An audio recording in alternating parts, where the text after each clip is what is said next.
many ways, this is kind of like a big FU to his former band.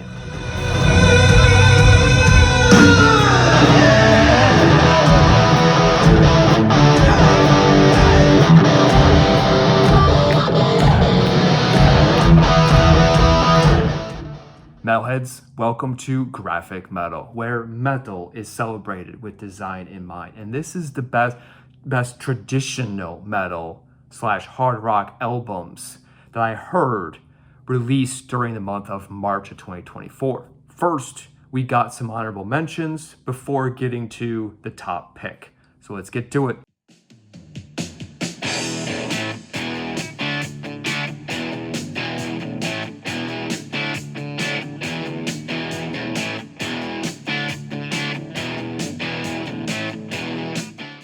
Dirty Squeeze by Guts. It's a classic hard rock album released on March 9th. AC/DC ripoff, but I love the album cover. Enough, let's move on.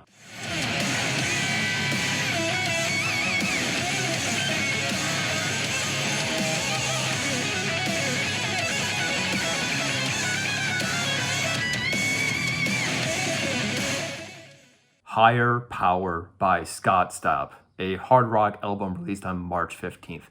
Say what you will, but no one can deny how good of a singer Scott Stapp is. This album has a lot of potential, and it's nice to hear his voice overlaid to some heavier rock once again. In case you didn't know, Scott was the frontman singer to the former band Creed. They had, star status for a few years in the late 90s to early 2000s before ultimately disbanding. There are some really, really good songs on here, but this is poorly produced. Is it just me, or does it sound like every song is mixed differently? Every time I try to listen to it from beginning to end as an album, that's what I keep popping in my head. It feels disjointed. And that's not what you want to have. Some gems, but there's also like half of them are good and the other half are mediocre. Graphic Metal rating gives it a 78. Invincible Shield by Judas Priest, a traditional heavy metal album released on March 8th. The gods of metal are back, but can it keep up the fight? After all, they have been on an absolute tear as of late. No one needs an introduction on this band, but just in case, real quick, formed all the way back in 1970. Actually, fun fact, they were called Fright in 1969 before changing their name to Judas Priest. They're from the great Birmingham, England, go figure. And they're key members to the formation and evolution to heavy music. And throughout their now 20 album career spanning over 50 years, they've influenced a lot of bands over the years. This is why ultimately they are called the gods of metal. And there's also some really, really great songs on here, about half of them. They're also pretty heavy still, which is impressive. So major kudos to that. The album cover is once again god-awful, other than the fact that it will grab your attention because the shiny, beautiful colors. Other than that, it's boring. But even ignoring that, ultimately, to get a higher score out of me, you gotta give me something more than just a collection of some solid songs. But I get it. After all these years, they got nothing to prove. So other than just to, keep letting the whole world know that they still have it, which they do. They're keeping it real, and that cannot be denied. And so they successfully did what they are looking to do. Graphic Metal rating gives it an 84.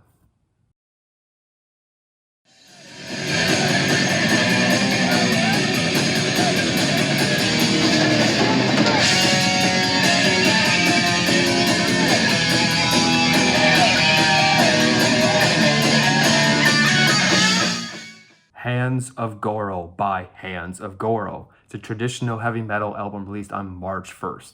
Not only electric and skilled, but nostalgic too, as it immediately takes you right back to the late 70s, early 80s. What a debut for them coming via San Francisco, California.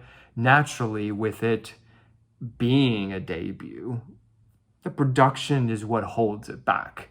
But the groove, the riffing, the chemistry, the band has it all in showcasing it well. They also clearly have a knack for just good songwriting.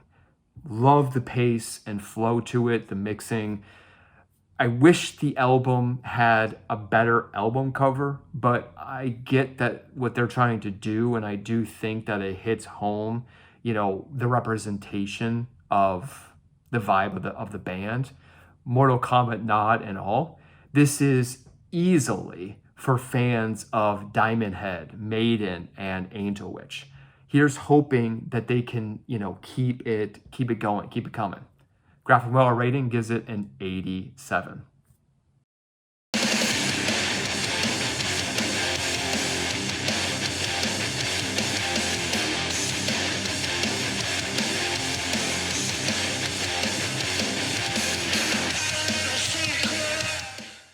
The Other Side of Mars by Mick Mars.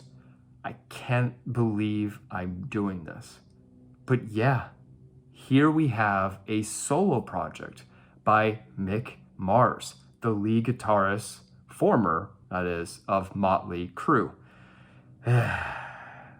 First things first, try really, really hard not to bring your prior feelings of the band into the fold here.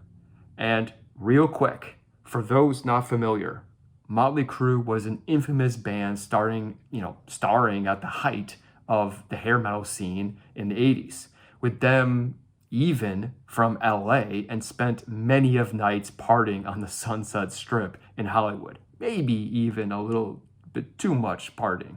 And though most would consider them, along with Def Leppard, slightly more skilled than the other hair metal bands in that scene, in particular with their debut, which I do love, was significantly more edgy and almost like pre-thrash.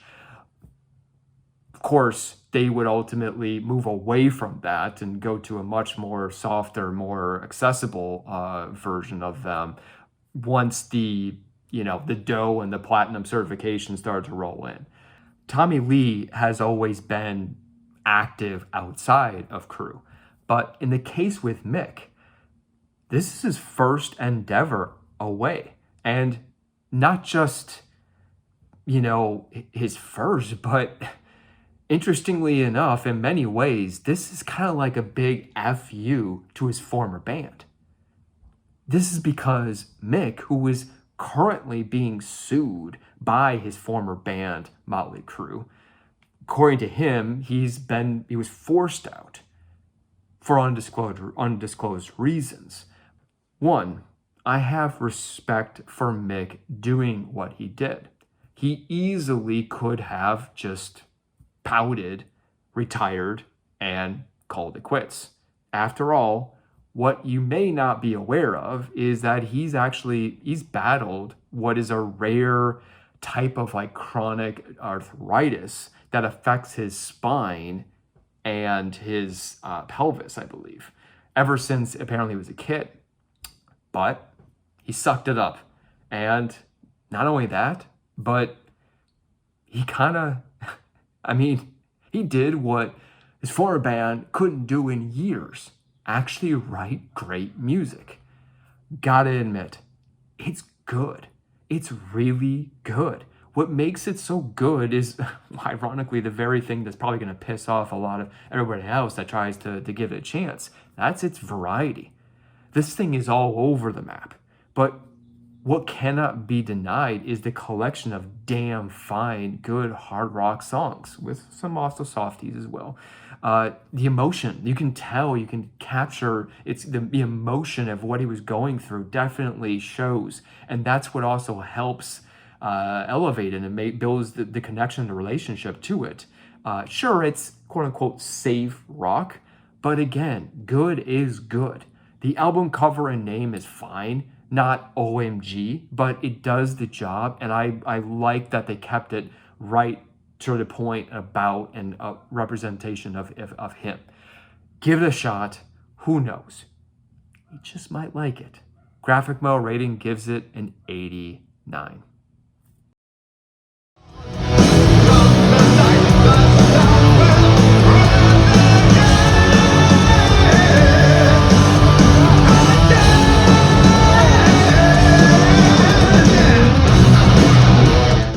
The Maiden Project by Bruce Dickinson, a traditional heavy metal album released on March 1st.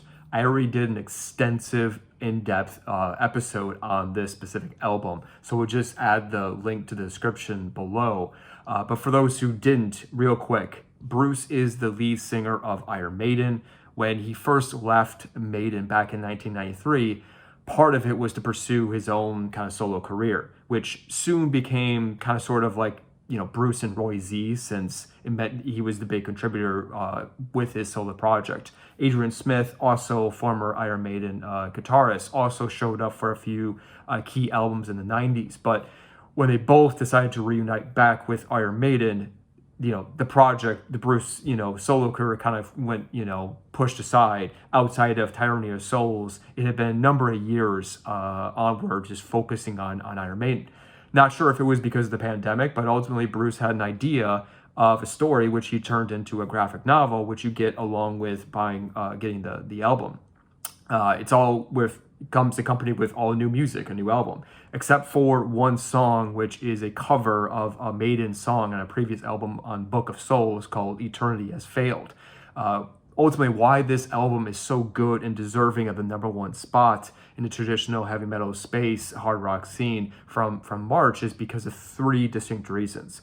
First and foremost is it, as compared to, say, Judas Priest's new one, which we just talked about, is that it's just a collection of songs, whereas this comes connected with a story. Each song is lyrically, musically, and thematically a whole package, which will always score higher in my book. Second is that it has phenomenal pace, flow, and balance. You get everything on here, some faster pace, you know, groovy, doomy, and softer tracks, all well executed in perfect symmetry. And third, creativity. I mentioned it in the full video, but this is also why I love his solo work. Actually, all the members' solo works we'll get into on another episode. Outside of Maiden is because they're willing to explore and experiment. And it's so nice to hear Bruce and his legendary voice heard with, you know, different styles and yet still being true to metal. So check out the full video and definitely get the disc, listen to it. I also can report that the new songs translate really well live. I got to see them 2 out of the 3 shows in LA before kicking off the tour, the world tour, including at the famous Whiskey A Go Go, which feels fitting given we were just talking about Motley Crue. So go figure. Grafikmetal rating gives it an 89.